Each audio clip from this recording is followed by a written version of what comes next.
जी friends, आप देख रहे हो यूट्यूब चैनल वॉइस ऑफ ज्ञानी और मैं सफदर खान ज्ञानी।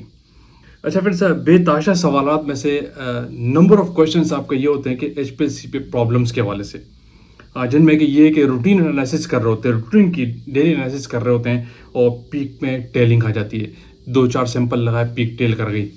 पीक अगर दो कुछ ऐसे कंपाउंड लगा रहे हैं जिनमें कि रेजोल्यूशन है, वो रेजोल्यूशन नहीं आ रहा, पीक मर्ज हो गई, 2 पीक्स मर्ज हो जा रही है आपस में।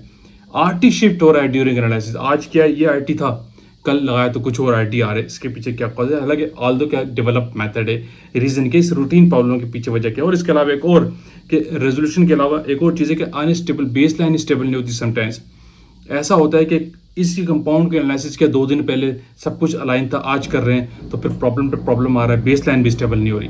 तो आज इस वीडियो में आपको यही प्रॉब्लम डिस्कस करता हूँ कि इनका सोल्यूशन क्या है, इसके पीछे रीजंस क्या होते हैं, क्यों रूटीन में आप ऐसे प्रॉब्लम फेस करते हो, और एंड में आपको ये भी बताता हूँ कि आपका फाइनल डिसीजन क्या होना चाहिए। फिर इस तरह का केस हो तो आपको करना क्या चाहिए।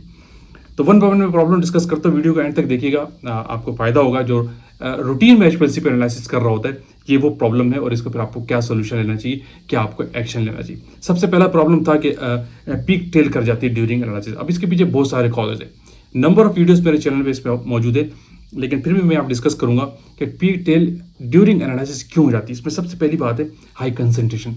अगर आपकी कंसंट्रेशन हाई हो गई, आपका मेथड सेट है, फिर कैसे हाई कंसंट्रेशन भी हो जाती है, तो इसकी वजह क्या है? या तो आप बाय मिस्टेक करते हैं, या आप सैंपल पे फर्स्ट डाइल्यूशन लगा देते, या माइक्रोलीटर आप सिस्टम पे सेट नहीं करते, वो हायर चला जाता है। लेट्स सपोज रिकमेंडेड था कि 20 माइक्रोलीटर, वो आपने डिस्टर्ब कर सकते, वो मैनुअली भी सेट कर सकते हैं ऑटो सैंपलर पे भी, और लूप में तो आपके पास बताइए। अगर आपकी कंसंट्रेशन हाई जाएगी सिस्टम पे तो पीक टेलिंग के चांसेस बढ़ते हैं, ये बात याद रखना। सो सैंपल की कंसंट्रेशन अगर हाई हो गई, पीक टेलिंग प्रॉब्लम आएगा। दूसरा एक और इसमें चीज़ है, मोबाइल फेस की पीएच का बहुत बड़ा रोल है। पीएच का बहुत बड़ा रोल है, इसमें हम लोग केयर नहीं करते। लिखा हुआ 7.0 है, प्लस माइनस 0.1 है, आप लोग 7.3 मेंटेन कर देते हैं, 7.4 मेंटेन करके भी ले जाते हैं। तो इससे बहुत फर्क पड़ता है। इससे भी पीक, एक तो आरटी शिफ्ट में भी रोल इसका, और दूसरा आपकी पीक टेल भी कर जाएगी जब आप मोबाइल फेस की पीएच आउट करेंगे। पीएच और पीके वैल्यू का बहुत बड़ा रोल है मोबाइल फेस की कंपोजिशन में और एचपीएलसी एनालिसिस में पीक के लिए। तो मोबाइल फेस की पीएच को हमेशा एक्यूरेट मेंटेन किया करें। ये वजह है कल पीएच सही आ रही थी, आज क्यों आउट हो गई? तो आज आपने जल्दी में मोबाइल फेस बनाया और पीएच ठीक तरीके से मेंटेन नहीं की, ये भी प्रॉब्लम होता है। तीसरा इसमें एक और चीज़ है, इनकरेक्ट सैंपल प्रिपरेशन। समटाइम ऐसा होता है कि आप सैंपल ही ठीक तरीके से नहीं बनाते, आप जल्दी जल्दी काम कर रहे होते हैं और फिल्ट्रेशन में प्रॉब्लम आ रहा है, मिक्स ठीक तरीके से नहीं किया, तो डेफिनेटली आपकी ये पीक टेलिंग के चांसेस बढ़ेंगे। अगर आपका सैंपल भी कंटामिनेटेड है, सिस्टम में कंटामिनेशन जारी है, ठीक है, इस केस पे भी चांसेस होते हैं। अगर आप इनकरेक्ट सैंपल बनाएंगे तो भी आपका पीक टेलिंग के चांसेस बढ़ जाएंगे। इसके साथ कनेक्टेड मोबाइल और कॉलम की परफॉर्मेंस अपनी जगह पे है। अगर आपका कॉलम भी ओवरलोडेड है, करेक्ट वॉश नहीं है, तो भी पीक टेलिंग आएगी। ये भी आपने नोट करना है, क्योंकि आप मुसलसल कंटिन्यू कॉलम पे काम करे जा रहे हैं, लेकिन उसको ठीक तरीके से वॉश ही नहीं कर रहे, तो अगले से नेक्स्ट एनालिसिस में डेफिनेटली कॉलम अपना प्रॉब्लम शो कर देगा और पीक टेलिंग के चांसेस बढ़ सकते हैं। इसमें एक और चीज़ थी जो मैंने डिस्कस करनी, कॉलम की वॉशिंग, वो ओवरलोड इंजेक्शन। यानी आप इतने इंजेक्शन लगा दिए कॉलम के ऊपर और उसको प्रॉपर वॉश नहीं कर रहे आप, तो डेफिनेटली फिर ये प्रॉब्लम आपके सामने आ सकता है कि पीक टेलिंग आपकी बढ़ सकती है। ठीक है, इन प्रॉब्लम को आप देखा करें लाजमी। एक और चीज़ है कि अनस्टेबल, दूसरा पॉइंट है कि अनस्टेबल बेस लाइन हो रही है। कभी कभी बेस लाइन स्टेबल ही नहीं हो रही, थक जा रहे हैं मोबाइल फेस पे और स्टेबल ही नहीं हो रहा, क्या वजह हो सकती है? इसमें कॉलम की परफॉर्मेंस है, याद रखिएगा। इसका सोल्यूशन बना रहा हूँ, इसमें कॉलम की परफॉर्मेंस है। अगर कॉलम ओवरलोडेड है तो बेस लाइन प्रॉब्लम करेगी, मोबाइल फेस की कंपोजिशन बहुत मैटर करेगी, और इसमें मोबाइल फेस की कंपोजिशन के साथ साथ मोबाइल फेस की पीएच है। यहाँ पे भी अगर आप पीएच आउट करते हैं तो इसका बेस की स्टेबिलिटी पे भी बड़ा रोल है। ठीक है, मोबाइल फेस के पीएच यहाँ पे भी आउट करेंगे तो बेस लाइन स्टेबिलिटी में प्रॉब्लम हो सकता है। दूसरा, सॉल्वेंट्स जो ग्रेड्स आप यूज़ कर रहे हैं उसमें भी गड़बड़ हो सकती है। अगर आपने एचपीएलसी ग्रेड सॉल्वेंट यूज़ नहीं किए तो सिस्टम में कंटामिनेशन जाएगी, और कंटामिनेशन कॉज है तीसरा कॉज है कंटामिनेशन, तो वो थ्रू जाती है सॉल्वेंट्स।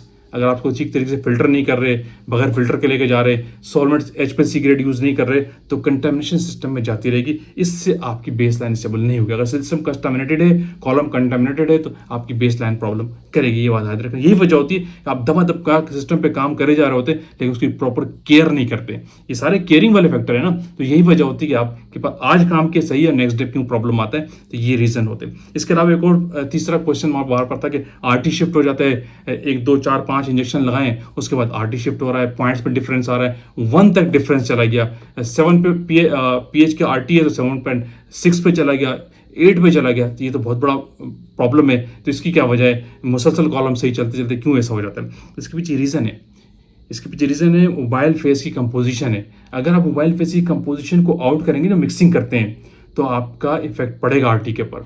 सही है। अगर आप जेलेट सपोज 50% मिथनॉल था, ये साथ में वाटर था, कुछ बफर था, तो उनकी कंपोजिशन अगर आप एक्यूरेट नहीं लेंगे, किसी एक्वस फेस को आपने कम कर दिया और ऑर्गेनिक फेस को बढ़ा दिया, तो आपका आरटी शिफ्ट हो जाएगा।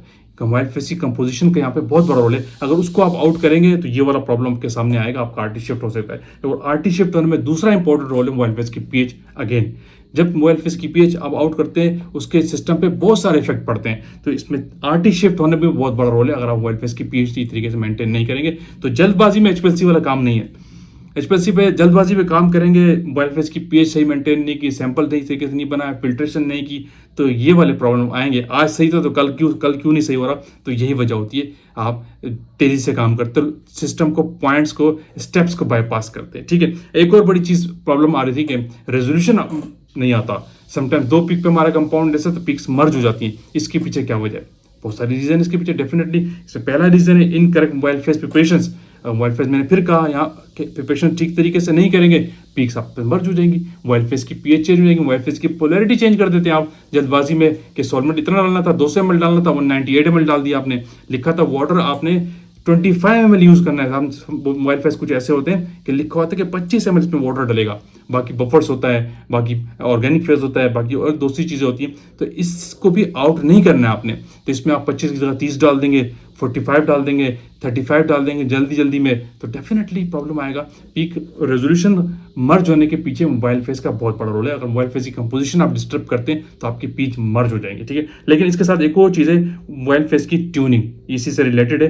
ठीक है। क्या वो अगर नहीं करेंगे ठीक तरीके से तो वो पीक मर्ज होगी। लेकिन इसमें दूसरा पॉइंट फैक्टर है वो सैंपल इनकरेक्ट प्रिपरेशन।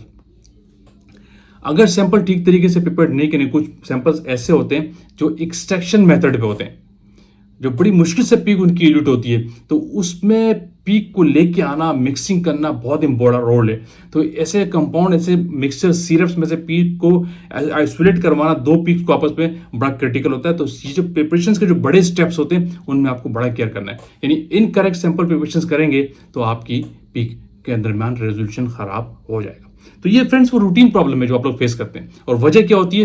केयरलेसनेस। आप ठीक तरीके से काम नहीं करते, आप जल्दबाजी में काम करते हैं, पीक टेलिंग आती है, हाई कंसंट्रेशन लगाए जा रहे हैं, पीएच ठीक तरीके से मेंटेन नहीं कर रहे, सिस्टम ओवरलोड हुआ ठीक तरीके से वॉशिंग नहीं कर रहे, आप प्रॉपर सिस्टम को वॉशिंग रिक्वायर्ड है वो आप कर ही नहीं रहे, सिस्टम की इनकरेक्ट पीएच मेंटेन कर रहे हैं मोबाइल फेस की, एचपीएलसी ग्रेड सॉल्वेंट यूज नहीं कर रहे। और लास्ट डाइल्यूशन, एक यहाँ पे इंपॉर्टेंट पॉइंट है कि वो लास्ट डाइल्यूशन मैं आपको बता दूं किसके अंदर आता है, वो पीक टेलिंग के अंदर है। जो आपकी मोबाइल फेस की पीएच आउट टेल करती है, उसके पीछे एक बड़ा रोल ये है कि आपकी जो प्रिपरेशन कुछ ऐसी होती है कि वो आप लास्ट डाइल्यूशन सैंपल के स्टैंडर्ड की मोबाइल फेस में नहीं रखते, अगर कोई डायल्यूट आप यूज कर रहे होते हैं। तो यहाँ पे ये पॉइंट हमेशा केयर करने का है कि आपकी जो सैंपल स्टैंडर्ड की लास्ट डाइल्यूशन है वो मोबाइल फेस के अंदर होनी चाहिए। फिर वो इनकम्पैटिबिलिटी रहती है सैंपल उसकी और खासकर आपके मोबाइल फेस के दरमियान, तो इससे भी पीक टेलिंग होने के चांसेस बढ़ जाते हैं। तो ये वो बहुत सारे पॉइंट है जो मैंने डिस्कस किए जो एचपीएलसी में रूटीन प्रॉब्लम आप फेस करते हैं। ठीक है। लेकिन इसके बावजूद अगर आप ये केयर भी करते हैं फिर भी आपका प्रॉब्लम आ रहा है, तो इसका आखिरी सोल्यूशन मैंने आपको बताया, तो वो ये है कि फिर आप कॉलम रिप्लेस कर दें। इसका मतलब आपका कॉलम ही ठीक नहीं है, क्योंकि सिस्टम की तो वॉशिंग हो रही है, कॉलम की आप वॉशिंग करे जा रहे हैं, थ्योरेटिकल प्लेट्स डाउन हो चुकी है, कॉलम की लाइफ एंड हो चुकी है। तो इतने सारे प्रॉब्लम से बचने से बेहतर है कि आप अपने कॉलम को रिप्लेस करें। वो डेड हो चुका है, वो रीजनरेशन वाली कंडीशन में आ चुका है। तो अगर आप रूटीन में आज एनालिसिस करते हैं, ठीक है, नेक्स्ट डे प्रॉब्लम आता है, क्यों? इसका मतलब कॉलम की लाइफ बहुत खत्म हो चुकी है। आप ऑर्डर करें, प्रोक्यूरमेंट से बात करें, बॉस से बात करें और नया कॉलम इशू करवाएं। वो कॉलम इस काबिल नहीं रहा कि आप इस तरह के प्रॉब्लम रोज फेस कर रहे हैं। क्लियर? वीडियो का पेंट करते ही सारे प्रॉब्लम केयर किया करें। जब भी एचपीएलसी पे रूटीन में ये जो प्रॉब्लम आते हैं उसके पीछे रीजंस ये होते हैं जो मैंने यहाँ बताए, और आखिरी रीजन है कि कॉलम की कंडीशंस वो भी देखनी है, वरना कॉलम को ही रिप्लेस कर दें। आई होप कि आपको कंसेप्ट मिला होगा। वीडियो का एंड करते हैं, वीडियो को लाइक कीजिए, शेयर कीजिए, कमेंट्स कीजिए। अगेन कहूँगा जो लोग चैनल पर न्यू है वो तो लाजमी सब्सक्राइब कीजिए ताकि ऐसी टेक्निकल वीडियोज आप तक पहुँचती रहे। Thank you for watching. अल्लाह हाफिज़।